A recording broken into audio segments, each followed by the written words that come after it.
Alright, we're back with the GSMC Wrestling Laureate podcast brought to you by the GSMC Sports Network. I'm your favorite wrestling fan here every Monday, Wednesday, Friday, live on the GSMC Sports Network, 8 p.m. Pacific time, 11 p.m. Eastern time, here to talk about the greatest thing in the world, professional wrestling, all the action inside and outside the ring, backstage curtain calls, rumors, dramas. We talk about inactive statuses, injury updates, contract negotiations among superstars, new signings, and of course, basically just contract negotiations. We talk about WWE to AEW, to TNA to Ring of Honor, to GCW, to the NWA, if it makes major news in the world of professional wrestling from here all the way to New Japan Professional Wrestling. We talk about here on this show 1010%. So don't be shy and drop your thoughts inside that chat. And remember to Superman punch that like and subscribe button to the show. Follow the show, follow the network so we can have so you guys can get some cool notifications whenever we all go live. All right, without further ado, let's talk about our next segment. We have our WWE Women's Royal Rumble preview. We're going to talk about, we have our confirmed entrants. We also have some possible entrants that might make an impact. Let's going to dig on into it. Obviously, the confirmed entrants, we have Liv Morgan. We have Naomi. We have Bayley. We have Bianca Belair. We have Charlotte Flair, Io Sky, Ivy Nile, Raquel Rodriguez, Lyra Valkyria, and Nia Jax. People that I do not want to see in the Women's Royal Rumble. And I feel like they're going to be in it. It's kind of crazy. I don't want to see Chelsea Green. I don't. I really honestly don't want to see Chelsea. I want to see Piper. I do want to see Piper. I don't want to see any of the PFC members, but we're going to get Zoe Stark, Shayna Baszler, and Sonya Deville. I don't want to see any of the Unholy Union. I got to be honest. I don't. I'm sorry. Isla Dawn, Alba Fire, I don't want to see any of them. People that I do want to see. I want to see Michin. I want to see B-Fab. I want to see Elektra Lopez, Roxanne Perez, Jada Parker, Stephanie Vaquer, maybe Julia. But I feel like, I don't know.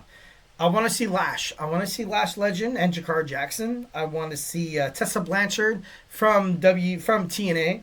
I want to see Jade. Jade Cargill has to be in the Royal Rumble. I want to see, legends in terms of the Women's Royal Rumble. It's okay. We're going to get Lita. Ladies and gentlemen. We have to. We're going to get Lita. We saw Victoria on a program, on Monday Night Raw on Netflix. We saw her in the crowd. Maybe she comes in. Mickie James has recently signed with WWE to kind of participate in this new reality show that WWE kind of has with like a bootleg version of like a Tough Enough. You have Legends and Future Greats, LFG, I think it is. I could be wrong. I'm not too sure. Got to double check that. So, and then of course, Mickie James is married to Nick Aldis. So maybe she makes a little cameo. Becky Lynch is going to come back. Asuka's going to come back. Like I said before, Charlotte Flair. Kairi Sane in the WWE Women's Royal Rumble could happen. Dakota Kai. Nikki Bella is also a huge favorite. What's going to go on with Alexa Bliss? Is Alexa Bliss going to be debut in WWE? In terms of the women's division, there's so many inactive superstars and injury superstars that could really make a name for themselves, can really reinvent themselves coming back and winning this 2025 Women's Royal Rumble. So that's huge. That's very, very huge. AJ Lee, you saw CM Punk on Monday Night Raw, cut that promo, and he was like, I'm not allowed to say anything because then I'll get in trouble. Maybe it's AJ. Maybe she makes a little bit of a mark in terms of the WWE Women's Royal Rumble. I would love that. Dakota Kai. There's so many. This Women's Royal Rumble is going to be huge. It's going to be stacked. I would love for it to be like a 40 Women's Royal Rumble. That'd be super badass. Maybe Michelle McCool finds her way into it. But if I had to narrow it down, my final four women. Definitely. I see Charlotte. I see Becky standing in the ring. I see Jade. And I see maybe Bianca. And then the four, obviously kind of separate the ring. Jade obviously standing on the same side of her former WWE Women's World Tag Team champion, Bianca. And Jade doesn't trust anybody. Jade does not trust anybody. She attacks Bianca first. Everyone's like, what the hell's going on? What is Jade doing? Attacking her only possibility of having a friend. And then Charlotte Flair and Becky Lynch go at it face to face. And then they start fighting. And then Becky finds her way outside of the ring. And then we have the last two standing. You see Jade eliminate Bianca. Bianca looks up at her. She's like, what's going on? Like, why? And that would ultimately add to the storyline of who attacked Jade Cargill. I feel like it is Naomi.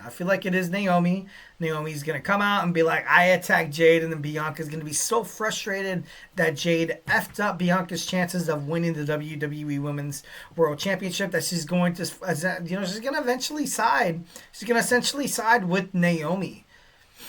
And then you're going to have face-to-face a person that everyone's like, okay, she's going to win. Charlotte Flair, the face of WWE. Daughter of a Hall of Famer, the 16-time World Heavyweight Champion Ric Flair, going up against Jade Cargill, one of the most impressive women's specimens in terms of professional wrestling. Coming from AEW, the first ever TBS champion, kicking ass, even still holds one of the longest reigns in title history on not just the women's division but the men's. And then I feel like she wins. And then, you're going to see, Bianca Belair start to get a little bit jelly. You're going to see a little animosity between the two. And then, all that's going to build up. Jade Cargill's probably going to choose and fight Tiffany Stratton. And then, lo and behold, Bianca Belair gets involved. And then that's, in WrestleMania, you see a little bit of, stabbing her in the back. Your former women's world champion, Bianca Belair turns heel, which I feel like Bianca should have turned heel maybe once when, like, the Bobby Lashley and the Street Profits were doing this whole, we're not the Street Profits anymore. Guess what? We're going to be the Profits. And, we're going to come out with suits, and then when fans try to touch us, they're going to be like, oh, don't touch me. Like, they're going to be like, they're going to do that classic heel. And which sucks because I'm like thinking to myself, I'm like, okay, maybe Alexa Bliss might have a chance, or hey, maybe Stephanie Vaquer might have a chance. But I feel like ultimately Stephanie has her spot on WWE NXT, so it's not really that much of a shock.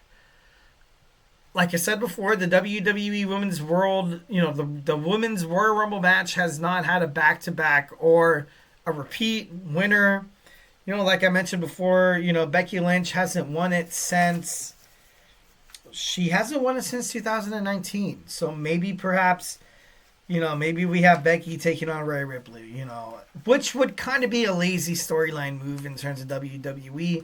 But that's my opinion, and with the Women's Royal Rumble, they're like, okay, who do we pick to take on someone as big and strong as Rhea Ripley? Because the person who wins the Royal Rumble, I feel like will not challenge Tiffany Stratton. We've heard talks, we've heard backstage rumors that Charlotte Flair will ultimately challenge Tiffany Stratton for that championship match at WrestleMania, and that's been a huge dream match in terms of, Tiffany Stratton said it in an interview before she even signed with WWE when she was starting to kind of, turn the wheels in terms of her WWE career, that she's always wanted to face Charlotte Flair. So there might be a way to kind of get your monkey off the back, might be a way to kind of solidify the fact that Tiffany Stratton is the real deal in terms of being a WWE Women's World Champion. Because as of right now, like I told you guys before, like I've talked about this before on SmackDown, the way her being Mrs. Money in the Bank, I feel like is a better storyline than her being the actual champion. And I know that might turn heads the wrong way, and I get it. But, you see her as champion, as a fan, I honestly don't know what to make of it. I don't know whether to cheer for her. I don't know whether to boo her. I don't know really where she fits in terms of storyline legitimacy. I don't know really where she fits in what happens at WrestleMania. I really honestly don't. And I kind of look at it and I'm like, Like, I thought this was going to be better. Honestly, really thought that the fans were going to warm up to Tiffany, which they have. But the way Tiffany presents herself on the screen, some people are way better at being a heel than other people. Some people, but then again, like Nia Jax was that total badass heel that held the championship. And then, you thought the whole storyline between Nia Jax treating Tiffany Stratton like crap wouldn't necessarily kind of pay dividends, but I don't know. Maybe I'm missing something. But I'm not really getting that big picture. I'm not really seeing Tiffany Stratton as that possible babyface wrestler. So then I'm thinking to myself, okay, all right, if she doesn't want to be a babyface, maybe if WWE doesn't want to go that way, maybe you can have someone like Asuka. Maybe you can have somebody like Becky Lynch come over to SmackDown. Maybe, there's so many other different possibilities. Maybe Stephanie Vaquer. Maybe Jordynne Grace. Jordynne Grace is a huge wild card. From TNA, obviously, she's going to be in the Women's Royal Rumble, but it's all up in the air, and that's the best thing about it. That's why the Women's Royal Rumble match should be the last match, and that's my, and I feel like it's gonna be great. It's gonna be awesome. All right, guys. So, hey, that's it for me today. I know we kind of got cut short in terms of time, obviously, dealing with some technical difficulties. Thank you guys so much for tuning in to the GSMC Wrestling Laureate podcast brought to you by the GSMC Sports Network. Remember to watch some WWE Royal Rumble. We're going to talk about it on Monday live on the GSMC Sports Network at 8 p.m. 11 p.m. Eastern Time. If I have not made you a wrestling fan by now, remember we have all sorts of podcasts, from hockey to baseball to football, basketball. The GSMC Sports Network is your one-stop shop to all the amazing sports content that you guys love to soak up daily, Monday through Friday. So why not hit that subscribe button? Why not Superman punch that like and subscribe button? Follow the show so you guys can get some cool notifications when we go live, and you guys can be blown away by all these amazing podcasters that we have here on this network. Like I said before, thank you guys so much for tuning into the show. Stay beautiful, but most importantly, love you.